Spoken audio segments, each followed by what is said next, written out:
What's going on, everybody? My name's Joe, and welcome to Tabletop Theory. Most of you know what this is. It's a GM screen. And today I'm going to explain why I don't use one. And maybe you shouldn't either. Let's get started.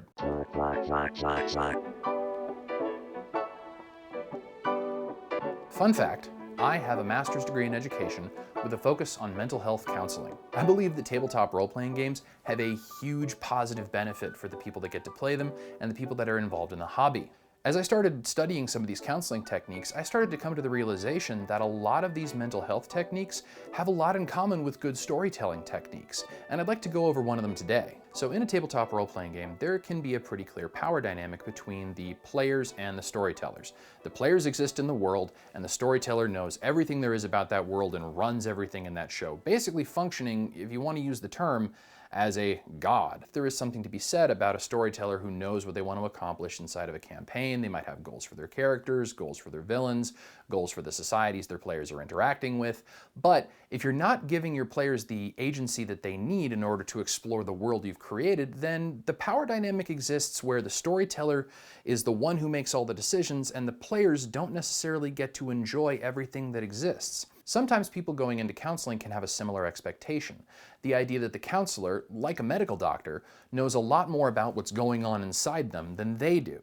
But a counselor inside of a concept called person-centered therapy really tries to shift that power dynamic towards more of an equilibrium between the client and the counselor. Keep in mind, this is like a 1,000-foot viewpoint. I'm not going to give an exhaustive description of how person-centered therapy actually works. Again, 1,000-foot view. Person-centered therapy, invented by Carl Rogers, the client actually was the expert. Carl Rogers believed that everybody's unique and everybody's different, so the approach to how to treat somebody and their mental health needs to be different from client to client. He also believed that people, since they were so different, should be trusted to come up with solutions that work best for them, as opposed to having the counselor dictate what was best for the client.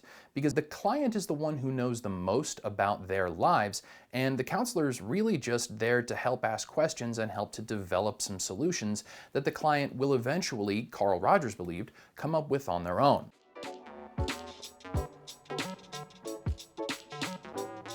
Person-centered therapy uses three basic conditions: unconditional positive regard, empathetic understanding, and congruence. So the idea behind unconditional positive regard is removal of judgment. The idea that if a client comes in and discloses sensitive personal information to the counselor, that the counselor isn't going to judge them for it. That lack of judgment is supposed to help create better rapport between the client and the counselor. The next condition is empathetic understanding, and that means quite simply that the counselor accepts their client's thoughts and feelings. In person-centered therapy, that counselor is going to try to be empathetic with you. They're going to try to understand what you're saying from your point of view. The last condition of person-centered therapy is congruence, and this is the one that has sort of the most to do with the power dynamic. Congruence means that a counselor is going to be honest and open with a client. It also means that they're going to try to eschew any idea of professional superiority over the client. If you're a counselor and you're trying to use person-centered therapy, you're not going to try to lord your expertise or experience or education over your clients, because in some cases that's going to remove trust between you and a client, and it also might not even be true. If you have a client who has more education than you and you're trying to lord your expertise as a counselor over them, it's probably going to backfire.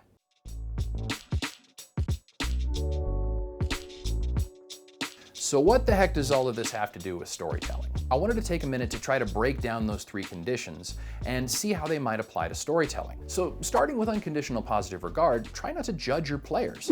If you have a player who really wants to be edgy and play somebody who's really kind of dark and mysterious while the rest of the party is pretty upbeat and happy and aloof, if it were me, I'd let the players play what they want. People have reasons to choose the characters that they do, and as a storyteller, I don't think it's my job to stand in the way of that. If somebody's going to have a lot more fun playing Batman as opposed to playing somebody from My Little Pony, you really don't want to get in the way, because who's to say that having My Little Pony characters and Batman together in a campaign wouldn't actually end up being a ton of fun?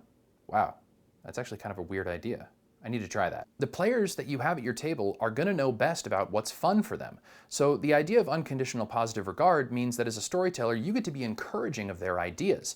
And think about what would be more fun for you as a player. If you created a character that you thought would be a lot of fun, and then your storyteller shoots it down because they're like, no, that's stupid.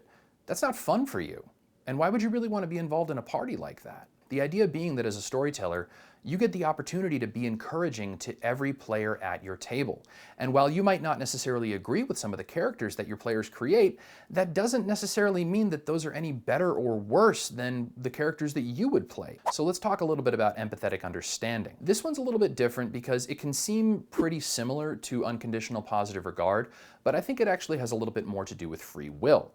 Because again, with empathetic understanding from person-centered therapy, you're talking about the idea of a counselor not necessarily judging what a client has said or what they've done in the past.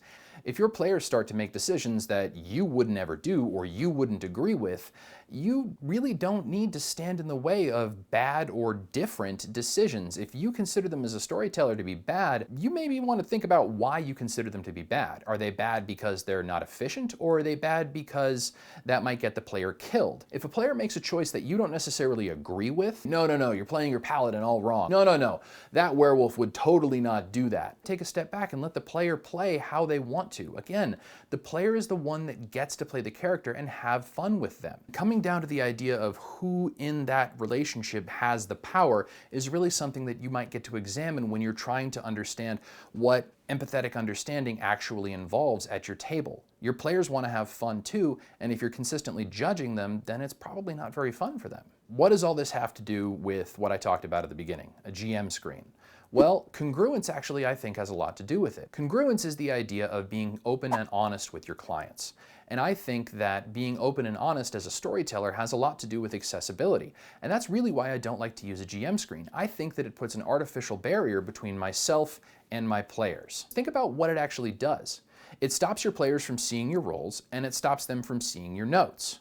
Okay, so what do you gain by that?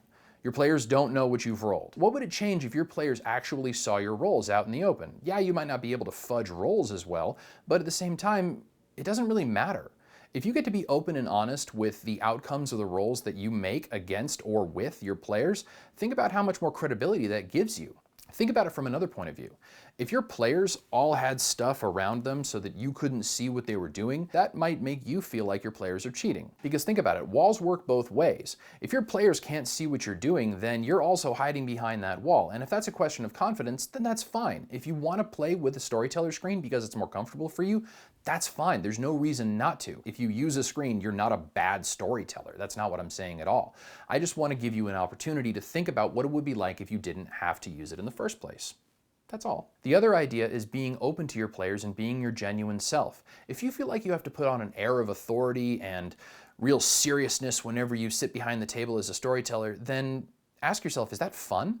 Is that what you want to do? Is that your genuine self?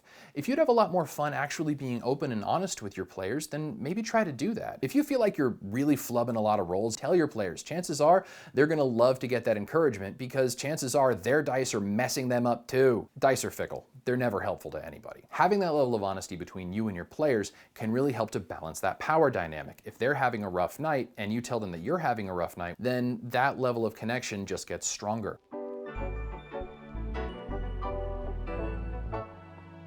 So these three conditions work well on a theoretical basis. You can see some of the similarities, but how do you put them into practice? It can be a little bit tricky, so here's some things to keep in mind. So unconditional positive regard might not necessarily extend to every player in your party all the time. And that might be the case especially if you have a group member who's making decisions and making choices in the game that are making other players uncomfortable.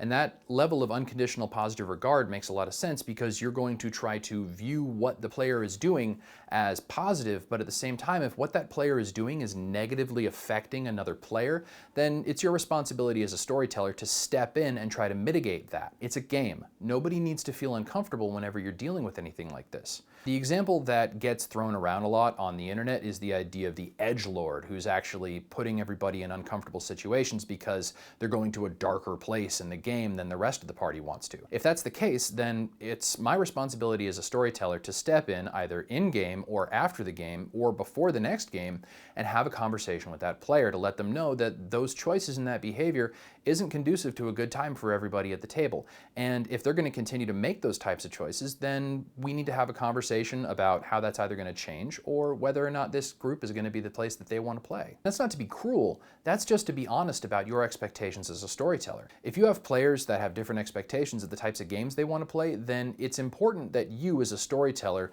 give everybody a clear idea what you expect during this game. Levels of violence, levels of intrigue, levels of wanton destruction and depravity.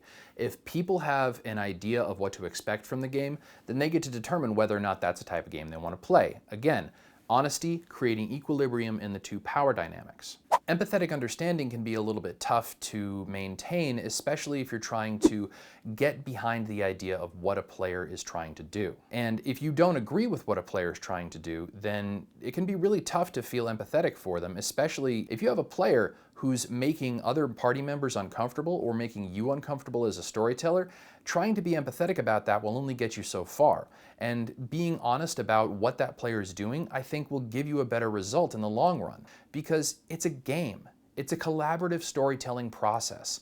The storyteller needs the players just as much as the players need the storyteller. That doesn't necessarily mean that you have to tell your players everything all the time. It doesn't mean you have to reveal the entire plot to them. It doesn't mean that you have to tell them the hit points of all the bad guys. That type of radical honesty doesn't necessarily benefit the players or you. If I'm a player, I don't really want to know the whole plot. I want to figure it out for myself. There's a balance to be had, because just like if you want to have that type of balance and power dynamics between yourself and your players, you want to have that type of balance between yourself and your players when it comes to information. Again, if you're giving everything away, that's out of balance. The whole concept behind person-centered therapy as it applies to storytelling really revolves around the idea of equilibrium. Equal power, equal knowledge, equal players. Using a person-centered approach when you're storytelling, I think can actually break down some barriers between yourself and your players. And a lot of that comes down to those three concepts: congruence, unconditional positive regard, and empathetic understanding. And if that means putting away your GM screen and getting on the same level as your players, then I say go for it. Give it a try. If you think that it's something that can actually help your game, give it a shot. Thanks so much for watching. I really appreciate you taking the time to be here. And if you want to follow us on Instagram, we appreciate it. If you learned anything today, or if you think this is an interesting idea, leave a comment below. I really want to know what you think. And this is honestly why I started this channel. I have a real passion for mental health and a real passion for role-playing games. And I feel like a lot of these concepts have a lot to give each other. Try hitting the subscribe button or hitting the like button. It helps me grow the channel, and I really want to do that to try to bring these types of messages out to you guys.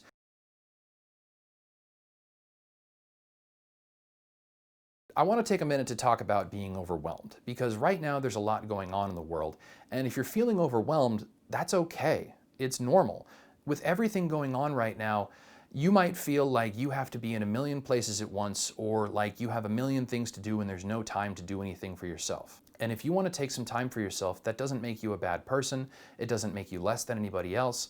It just means that you're looking out for yourself. So take some time, either in your car, right before bed, wherever, and just take 5 minutes for yourself. Put away your phone, turn off the TV, and just be. If it helps, you can focus on your breath, or you can focus on what you can see right in front of you. You're the one who lives your life. Nobody else gets to tell you how to do it. And it's important to keep that in mind so that you can be the best that you can be and achieve what you want. Thanks so much for watching. Be kind, take care of yourself, and have fun adventuring.